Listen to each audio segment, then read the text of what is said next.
Morning student, I am Shweta Dubey, Graduate College B.Ed Department. Stimulus variation skills के second part का आज हम अध्ययन करेंगे। आपने फर्स्ट पार्ट देखा होगा, उसी को कंटिन्यूटी में आज हम इसकी चर्चा करेंगे। हमने इसके पहले के पार्ट में संचलन, मूवमेंट, हाव भाव, gesture and change in voice का अध्ययन किया था और इसके बाद फोकसिंग का भी हमने अध्ययन किया था। इसे और विस्तार पूर्वक हम जानते हैं कि इस घटक कौशल का प्रयोग उस स्थिति में किया जाता है जब छात्रों के अवधान मतलब ध्यान को पाठ के किसी विशिष्ट बिंदु पर केंद्रित करना हो ताकि छात्र उनकी व्याख्या ठीक तरह समझ पाए। इस बिंदु पर ध्यान केंद्रित किए बिना यदि आगे पढ़ाया जाएगा तो उसे समझना छात्रों के लिए कठिन हो जाएगा। इस कौशल ने मौखिक कथन मतलब शाब्दिक केंद्रण, वर्बल फोकसिंग जिसे कहा गया है, हाव भाव, जेस्चर, संचलन, अशाब्दिक केंद्रण का प्रयोग जिसे वर्बल एंड जेस्चर फोकसिंग कहा गया है का प्रयोग किया जाता है। जब अध्यापक कहता है इधर ध्यान दो या इस चित्र को देखो तो उसका तात्पर्य छात्रों के लिए ध्यान को इन विशिष्ट बिंदुओं पर केंद्रित करना है। अध्यापक चित्र पर निश्चित बिंदु पर हाथ रखकर जब कुछ बताता है तो सभी छात्रों का ध्यान उसी बिंदु पर रहता है। जब अध्यापक मानचित्र पर लकड़ी के पॉइंटर से कुछ दिखाता है तो उसका मंतव्य सबका ध्यान उस बिंदु पर आकर्षित करना होता है। नेक्स्ट कंपोनेंट है change in interaction style. When two or more person communicate with each other orally, there is said to be a oral interaction between them. In classroom, there can be three style of interaction among pupil and teacher people or teacher group interaction, teacher people interaction and people interaction. कहने का तात्पर्य है जब दो या दो से अधिक व्यक्ति एक दूसरे से मौखिक वार्तालाप करते हैं तो इसे मौखिक अंतःक्रिया की संज्ञा दी जाती है। कक्षा में कई प्रकार की अंतःक्रिया होती है, जैसे अध्यापक और छात्र के बीच में, अध्यापक और छात्र समूह के बीच में और छात्र समूह के बीच में।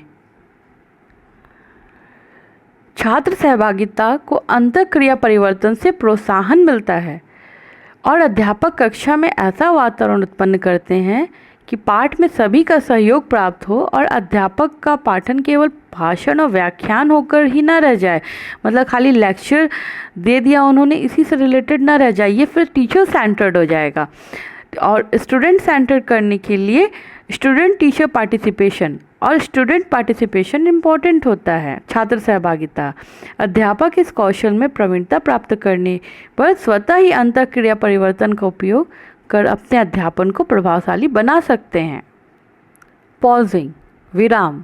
Pausing means introducing silence during talk in the classroom if you as a teacher are continuously talking or asking questions without giving time to people to respond. People lose their attention in the lesson. Hence, in order to sustain people attention in your classroom, introduce certain pause during your teaching and before and after asking a question.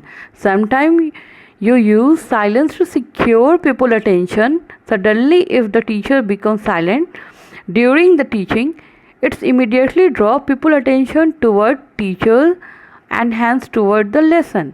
कहने का तात्पर्य है कि विराम, मौन, जो अध्यापक बोलते बोलते रुक जाएं ताकि छात्रों का ध्यान उनकी ओर आकर्षित हो। अध्यापक यदि स्वयं ही बोलते रहें और छात्रों को कुछ कहने या पूछने का अवसर ही ना दें तो पाठ नीरस हो जाएगा और छात्र पाठ को रुचि लेना कम कर देंगे। अगर कभी कुछ लंबी वक्ता देनी हो तो अध्यापक को बीच बीच में रुकना छात्रों को ध्यान अपनी आकर्षित करने के लिए करना आवश्यक है। प्रश्न पूछते समय अच्छा होगा या कहानी कहते कहते थोड़ा चुप हो जाना और फिर आगे क्या हुआ बच्चे खुद उठ के पूछेंगे और उनकी रुचि और ध्यान का परिचायक है।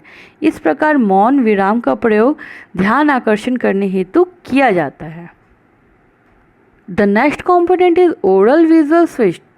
As a teacher, generally you will be either telling something to the pupil information through oral medium or showing something them through visual medium.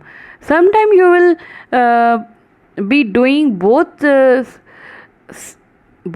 Each medium of giving information has its own advantage and disadvantage, but here you are concerned with drawing and sustain people attention.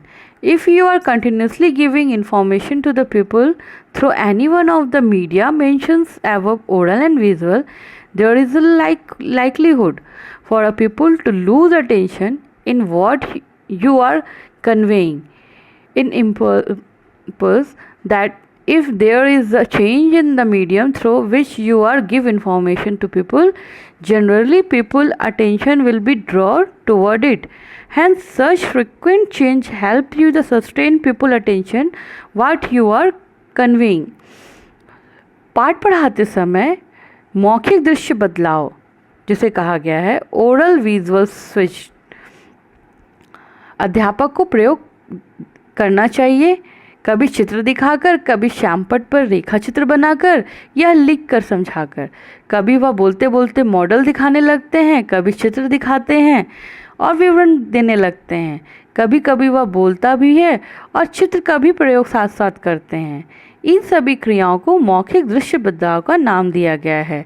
यह बदलाव 3 प्रकार से हैं: मौखिक दृश्य दिखाना, मौखिक दृश्य दोनों एक साथ दिखाना या पहले दृश्य दिखाना फिर मौखिक दृश्य का प्रयोग करना, दोनों एक साथ करना।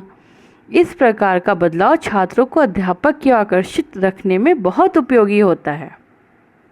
ये ऑब्जर्वेशन शेड्यूल है। इसे आप जानते हो कि ऑब्जर्वेशन टेबल का प्रयोग जब स्टूडेंट टीचर इस कौशल का प्रैक्टिस करते हैं तब ये ऑब्जर्वेशन शेड्यूल सुपरवाइज़र और उनके कुछ स्टूडेंट टीचर्स को दे दिया जाता है कि आफ्टर मतलब प्रेजेंटेशन ऑफ दिस स्किल्स उनने सब कंपोनेंट का उपयोग किया है या नहीं, और अगर उन्होंने सभी कंपोनेंट का सही तरह से प्रयोग नहीं किया है तो फिर वह री लेसन प्लान बनाते हैं, फिर उसे प्रेजेंट करते हैं और फीडबैक मिलता है। यह क्रिया चलती रहती है जब तक इस स्किल में वह पूर्णतः पारंगत नहीं हो जाते, और इन सभी स्किलों का प्रयोग एक साथ वह पाठ योजना में करते हैं, पढ़ाते समय करते हैं। इसी तरह एक पाठ योजना हम यहाँ दिखा रहे हैं। हिंदी का एक कहानी है, कौवा प्यासा था। इसमें जैसे बच्चों को अपने आकाश में उड़ते हुए कौवे और पंछी देखे हैं, शिक्षक पूछते हैं, अंतःक्रिया शैली परिवर्तन होता है। यहाँ पे बगल में हमने कंपोनेंट लिखा है कि कैसे कैसे मतलब पाठ को चलाते समय, पढ़ाते समय कंपोनेंट का उपयोग किया जाता है। फिर कौन से रंग का होता है, कौन से रंग कौवे का रंग काला होता है, छात्र बोलते हैं। इसी तरीके से बच्चों को जब कौवा आकाश की ऊंचाइयों में उड़ रहा होता है, उसे प्यास लगी होती है, तेज़ धूप रहती है, खूब प्यास लगी होती है, तो शिक्षक अभिनय करता है उस समय, उसकी आवाज़ में प्यास की तीव्रता दिखाता है। अपनी आँखों, जैसे कौवा पानी को तलाशता है वैसे ही शिक्षक भी अपनी आँखों को इधर उधर देखते हैं, और मटका नज़र आता है तो आवाज़ में जो उतार चढ़ाव होता है, कितनी दूरी है वहाँ से, उसका परिचय वो देते हैं। और जब वो मटका देख लेता है तो प्रसन्नता का भाव वह प्रकट करते हैं। और इस तरह आप देख रहे हैं कि बगल में किस तरह से अलग अलग जो कंपोनेंट है उसका प्रयोग किया जा रहा है, कब संचलन का प्रयोग हो रहा है, हाव भाव का प्रयोग हो रहा है, फोकसिंग कहाँ उपयोग हो रहा है। मटके के पास वह उड़ के जाता है, फिर कौवा मटके के पास जाकर झांकता है और पानी बहुत नीचे होता है तो मौखिक दृश्य बदलाव उस समय देखने को मिलता है। कुछ देर के लिए अब विराम भी शिक्षक हो जाता है, तो छात्र पूछते हैं फिर क्या हुआ। छात्र फिर पूछते हैं, तब बताते हैं कि उसने कंकड़ उठाया, फिर एक एक करके डाला, कंकड़ डालने का वह अभिनय करते हैं शिक्षक।